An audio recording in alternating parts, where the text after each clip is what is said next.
Very good morning friend, welcome back again in my YouTube channel JD classes. आपका सबका मेरे channel में स्वागत है। मैं आपका होस्ट, आपका मेंटर, आपका teacher JD sir. As usual आपके लिए डिटेल में वीडियो लेकर के आया हूँ नीट का और सीबीएसई बोर्ड के लिए। तो अगर आप मेरे चैनल में नए हैं तो प्लीज़ जल्दी से उसको सब्सक्राइब कीजिए और बेल आइकन को दबाइए, जिससे कि आपको नोटिफिकेशन मिलता रहे। और अगर मेरे आपने पुराने वीडियोस नहीं देखे तो प्लीज़ डिस्क्रिप्शन बॉक्स में जाइए, लिंक पे क्लिक कीजिए और पुराने वीडियोस को देखिए। मेरा एम, मेरा मोटो एज यूजुअल, जैसे कि मैं नीट के लिए और सीबीएसई बोर्ड के लिए सबसे डिटेल में वीडियो लेकर के आऊँगा और पूरा कोर्स करिकुलम ज़ूलॉजी और बॉटनी का फ्री ऑफ कॉस्ट लेकर के आऊँगा, ताकि जो बच्चे ऑफलाइन क्लासेस में जाकर के हैवी फीस दे करके क्लासेस को नहीं अटेंड कर सकते, उन सब बच्चों को फ़ायदा हो सके और उन सब बच्चों को free of cost quality education मिल सके और वो सिर्फ वीडियो से ही नीट के क्वेश्चन सॉल्व कर सके। राइट, तो इसी स्पिरिट के साथ में स्टार्ट करते हैं अपना आज का वीडियो। तो आज का हमारा क्या है, ट्रैकियोफाइटा।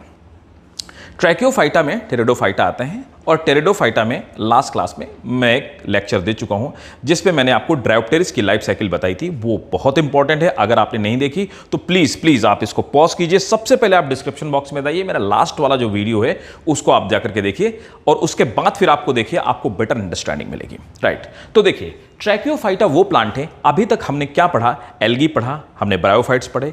ये वो प्लांट थे जिनमें प्रॉपरली लीव्स, स्टेम और रूट का मॉडिफिकेशन नहीं हुआ था या डिफरेंशिएशन नहीं हुआ था। लेकिन टेरिडोफाइटा वो प्लांट्स होते हैं जिनमें लीफ, स्टेम और रूट अलग अलग पाई जाती है।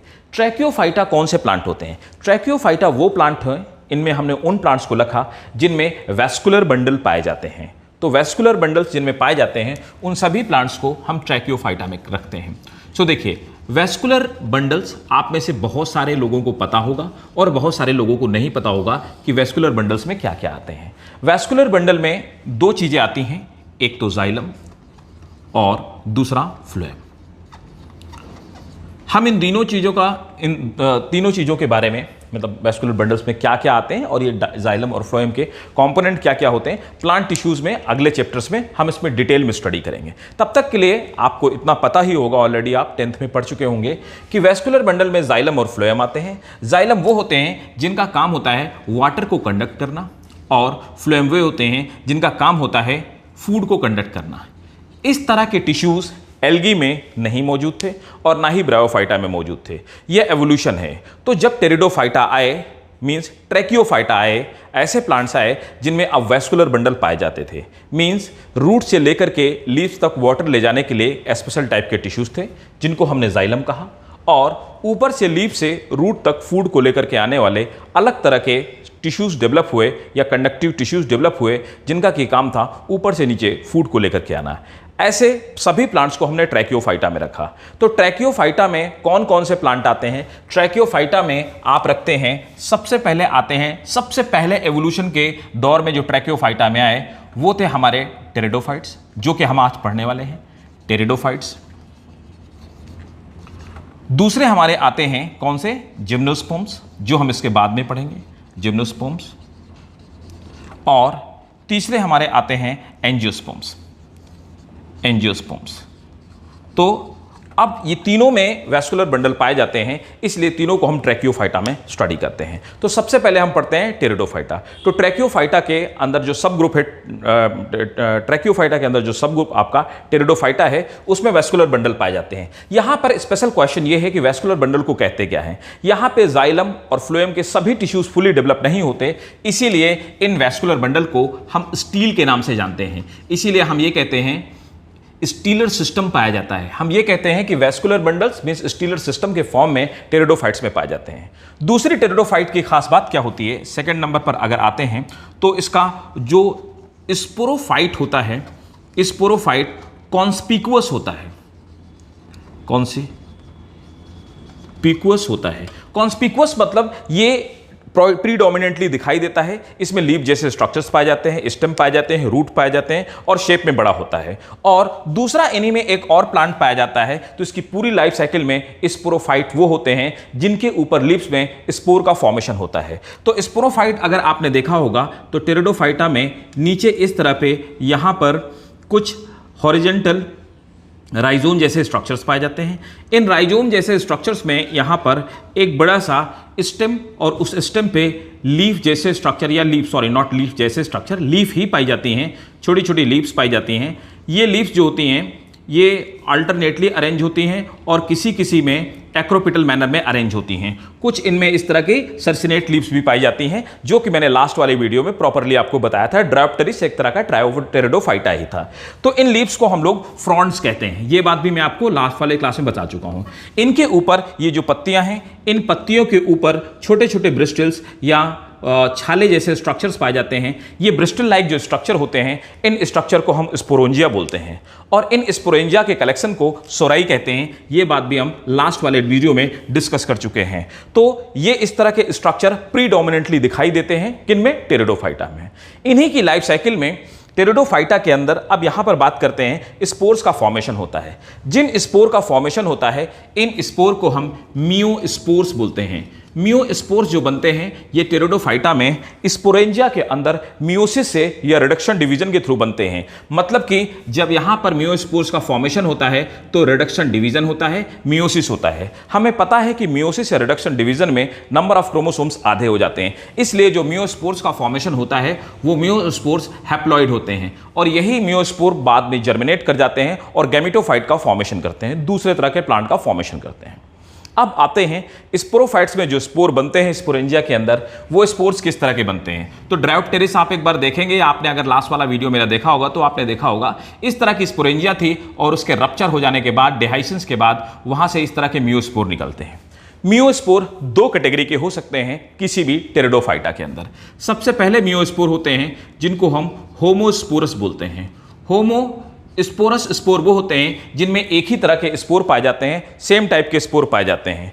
दूसरे होते हैं हेटेरोस्पोर्स। तो हेटेरोस्पोर में हेटेरोस्पोरस वो होते हैं जिनमें दो अलग अलग तरह के हेटेरोस्पोर्स, मतलब दो डिफरेंट टाइप के स्पोर्स का फॉर्मेशन होता है। हेटेरोस्पोर कौन हो सकते हैं? एक होते हैं माइक्रोस्पोर जिनसे कि मेल गैमेटोफाइट का फॉर्मेशन होता है। दूसरे होते हैं मेगास्पोर जिनमें कि फीमेल गैमेटोफाइट का फॉर्मेशन होता है। तो यहां पर आपने जो देखा कि स्पोरोफाइट्स में कॉन्स्पिक्यूअस होता है, स्पोरेंजिया पाए जाते हैं जो कि सोराई के फॉर्म में अरेंज होती है। स्पोरेंजिया में मियोस्पोर्स बनते हैं, रिडक्शन डिवीजन के थ्रू ये हैप्लॉइड हो जाते हैं। ये या तो होमोस्पोरस हो सकते हैं, एक ही तरह के सभी स्पोर, या हेटेरोस्पोरस हो सकते हैं, एक स्पोरेंजिया के अंदर दो अलग अलग तरह के स्पोर जो माइक्रोस्पोर और मेगास्पोर का फॉर्मेशन करते हैं। इसके बाद दूसरा, इन्हीं की लाइफ साइकिल में आप देखेंगे हार्ट शेप एक स्ट्रक्चर का फॉर्मेशन होता है जिसमें नीचे छोटे छोटे राइजोइड्स पाए जाते हैं। ये heart shape dorsiventral structure होता है जिसके ऊपर गैमीट्स का फॉर्मेशन होता है। इसे हम लोग कहते हैं गैमेटोफाइट। गैमेटोफाइट्स मीन्स होता है गैमीट को बियर करने वाला plant. Gametophyte, gamete bearing plant. इनके अंदर आर्चिगोनिया और स्पर्म का फॉर्मेशन होता है। तो एंथ्रीडिया और आर्चिगोनिया में स्पर्म और एग का फॉर्मेशन होता है, फर्टिलाइज करते हैं। एक और खास बात होती है, इसके पहले आप ब्रायोफाइट्स तक में देखेंगे एम्ब्रियो का फॉर्मेशन नहीं होता है, लेकिन टेरिडोफाइटा में एम्ब्रियो का फॉर्मेशन होता है। ये एम्ब्रियो फॉर्म होता है, एम्ब्रियो बड़ा होता है और फिर से स्पोरोफाइट का फॉर्मेशन कर देता है। तो ये जनरल फीचर थे हमारे, जिसके बारे में? टेरिडोफाइट्स के बारे में। अब अगर बात की जाए इनके स्पर्म्स के बारे में, तो टेरिडोफाइट में जो स्पर्म्स पाए जाते हैं वो इस तरह के होते हैं, मीन्स क्वाइल्ड होते हैं, मल्टीफ्लैजिलेट होते हैं। इनको आर्चिगोनिया तक जाने के लिए या फीमेल रिप्रोडक्टिव स्ट्रक्चर तक जाने के लिए, वहां तक जाने के लिए इन्हें वाटर के फिल्म की जरूरत पड़ती है। एक आखिरी बात और ऐड ऑन करना चाहूंगा, गैमेटोफाइट में दो तरह के स्ट्रक्चर पाए जाते हैं। इस तरह के जो स्ट्रक्चर होते हैं उन स्ट्रक्चर को हम लोग बोलते हैं आर्चिगोनिया, और दूसरे स्ट्रक्चर वो होते हैं जिनके अंदर जो इस तरह के स्ट्रक्चर्स होते हैं उनको हम लोग एंथ्रीडिया बोलते हैं। एंथ्रीडिया से इस तरह के मल्टीफ्लैजिलेट स्पर्म का फॉर्मेशन होता है और आर्चिगोनिया के अंदर यहाँ पर एक एग मौजूद होता है। इसके ऊपर यहाँ पर एक सेल होती हैं, एक या एक से ज़्यादा। इन्हें वेंट्र कैनाल सेल बोलते हैं, वीसीसी बोलते हैं। इनके ऊपर भी कुछ सेल्स होती हैं जिन्हें एनसीसी या नेक कैनाल सेल बोलते हैं। ये स्पोर या स्पर्म जाता है, स्पर्म जाकर के नेक कैनाल सेल और वेंट्र कैनाल सेल को डिसॉल्व कर देता है। एग से फर्टिलाइज हो जाता है और उसके बाद एम्ब्रियो का फॉर्मेशन होता है। एम्ब्रियो फिर से डेवलप होता है, जर्मिनेट करता है और फिर से स्पोरोफाइट का फॉर्मेशन कर देता है। सो ये हमारे जनरल फीचर थे ट्रैकियोफाइटा के अंदर आने वाले आपके टेरिडोफाइट्स के बारे में। So these were the general characteristic of pteridophyta, right. और ट्रैकियोफाइटा में हम तीनों को पढ़ेंगे, टेरिडोफाइटा, जिम्नोस्पर्म और एंजियोस्पर्म्स के बारे में। होप आपको ये मेरा वीडियो इंफॉर्मेटिव लगा होगा। और ये टेरिडोफाइटा के अगर आपसे स्कूल में पूछा जाता है कि please write down the general characteristic of pteridophyta, आप जितने सारे कैरेक्टरिस्टिक हैं उनको यहां पर रख दीजिए। अगर आपसे पूछा जाता है कि ट्रैकियोफाइटा क्या होते हैं तो आपको डिस्कस करना है वैस्कुलर बंडल के बारे में, स्टीलर सिस्टम के बारे में, right. So thank you ladies and gentleman watching मी। मैं आपका होस्ट जेडी सर, और प्लीज मेरी आपसे रिक्वेस्ट है कि मैं लोगों तक वीडियो को फ्री ऑफ कॉस्ट या अपने इस क्वालिटी कंटेंट को फ्री ऑफ कॉस्ट पहुंचाना चाहता हूं, जिससे कि हमारे वो बच्चे जो गांव में रहते हैं, छोटे सिटीज़ में रहते हैं, टियर 3 सिटीज़ में रहते हैं, वो आगे जाकर के डॉक्टर बनने में उन्हें हेल्प करे और वो सोसाइटी को सर्व करें। Thank you ladies and gentleman watching me.